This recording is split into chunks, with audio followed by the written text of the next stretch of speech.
Number 223 تک آج ہم لوگوں نے پڑھا ہے۔ آج ہم لوگوں نے ٹوٹل 7 آیات پڑھی ہیں۔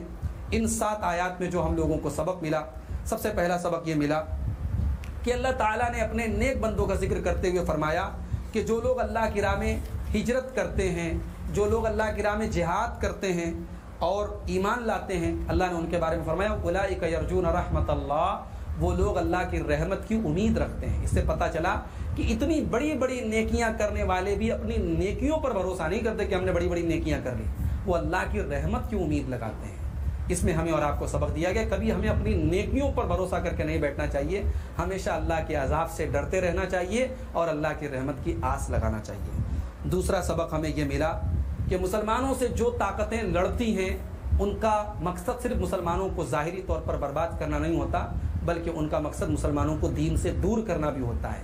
مسلم ملکوں پر جو کفار کی طرف سے حملے ہوتے ہیں ان کے پیچھے ان کو مرتد بنانا بھی ایک مقصد ہوتا ہے، اور یہ مقصد جو اللہ تعالیٰ نے 1400 سال پہلے بیان کر دیا، وَلَا يَزَالُونَ يُقَاتِلُونَكُمْ حَتَّى يَرُدُّوكُمْ عَنْ دِينِكُمْ، کہ وہ لوگ تم سے برابر لڑتے رہیں گے جب تک کہ تم کو مرتد نہ کر دیں۔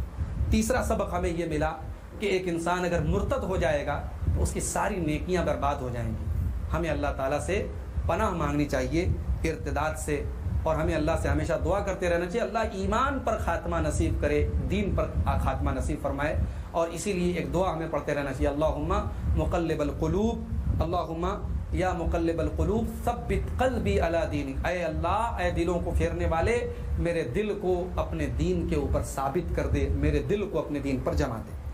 چوتھا سبق ہمیں یہ ملا کہ کسی بھی چیز کی شرعی حیثیت جو ہے ہمیں اس کے فائدوں کو دیکھ کر کے نہیں کرنی چاہیے، ہمیں یہ دیکھ کر کے کرنی چاہیے شریعت کی نظر میں وہ چیز نیکی ہے یا گناہ ہے۔ کسی چیز سے اگر فائدہ مل رہا ہے تو وہ چیز ہمارے لیے جائز نہیں ہے، یہ بھی ہمیں سبق ملا۔ چوتھا سبق ہمیں یہ ملا، معاف کیجئے پانچواں سبق ہمیں یہ ملا کہ جب مشرکین کے ساتھ اللہ تعالیٰ نے نکاح کرنے کو حرام قرار دیا، مشرک مردوں کے ساتھ مشرک عورتوں کے ساتھ، تو پھر ان کے ساتھ حد سے زیادہ میل جول قائم رکھنا، ان کے مذہبی رسومات اور مذہبی تہواروں میں مبارکباد دینا اور شامل ہونا، یہ تمام چیزیں بھی حرام ہیں، اور انسان کو دین سے دور، ان سے تعلق رکھیں انسانیت کے ناطے اور پڑوسی کے ناطے اور بھائی چارے کے ناطے تعلق رکھیں، لیکن حد سے زیادہ میل جول رکھنا اور ان کے مذہبی رسوم میں شامل ہونا اور اس کی مبارکباد دینا اور اس کو انکریج کرنا، یہ تمام چیزیں انسان کے دین کے لیے مناسب نہیں ہے۔ جب نکاح کرنا حرام ہے تو یہ تمام چیزیں بھی صحیح نہیں ہیں۔ ایک سبق ہمیں اور آپ کو یہ ملا کہ ایک مومن کو ہمیشہ اس چیز سے بچنا چاہیے جو آخرت کے اعتبار سے اس کے لیے مضر اور نقصان دہ ہو۔ اللہ تعالیٰ نے جہاں مشرک عورتوں سے اور مشرک مردوں سے نکاح کرنے سے منع کیا، وہاں اللہ نے ایک بات فرمائی کہ اولئک یدعون الی النار واللہ یدعو الی الجنہ، یہ لوگ جہنم کی طرف بلا رہے ہیں، اللہ جنت کی طرف بلا رہا ہے۔ تو ہمیں ہمیشہ کسی بھی معاملے میں یہ دیکھنا چاہیے کہ وہ چیز آخرت کے اعتبار سے ہمارے لیے فائدہ مند ہے یا نقصان دہ ہے۔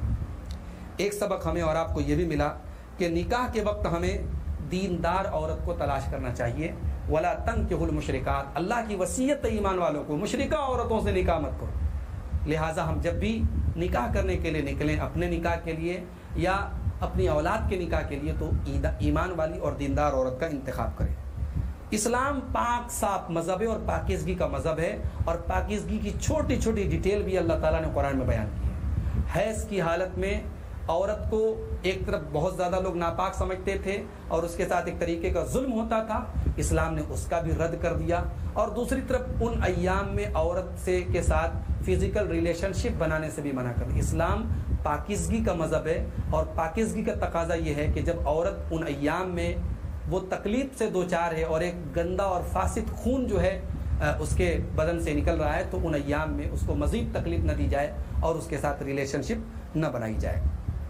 اسی طریقے سے ایک سبق یہ ملا کہ سب سے افضل صدقہ وہ ہے جو اپنے ماتحتوں اپنے بال بچوں کی ضروریات کو پورا کرنے کے بعد دیا جائے۔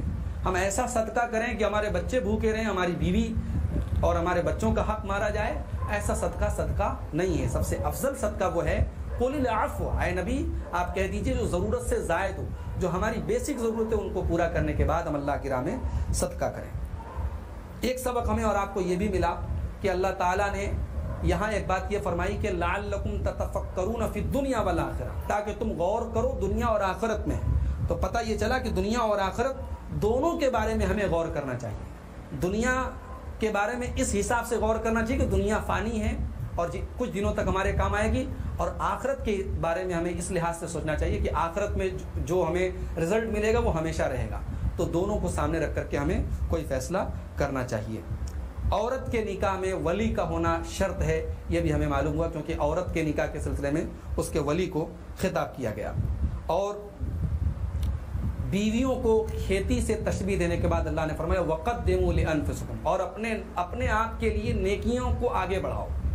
تو پتہ چلا کہ اللہ تعالیٰ نے جس طریقے سے عورتوں کو جب کھیتی قرار دیا, تو اللہ تعالیٰ نے یہاں ہمیں اور آپ کو ایک سبق دیا کہ دنیا بھی ایک کھیتی ہے, اور دنیا میں جو تم کرو گے اس کا پھل تم آخرت میں کاٹو گے. لہٰذا یہاں نیک اعمال کو آگے بڑھاؤ تاکہ آخرت میں تم ان کا پھل پاؤ. تو یہ تھی قرآن کریم کی یہ 7 آیات اور ان کی تفسیر. انشاءاللہ ہمارا یہ مبارک سلسلہ اسی طریقے سے چلتا رہے گا. رب العالمین ہمیں قرآن کریم سے جڑنے کی, اسے سمجھنے کی اور اس پر عمل کرنے کی توفیق عطا فرمائے. آمین. والسلام علیکم ورحمۃ اللہ.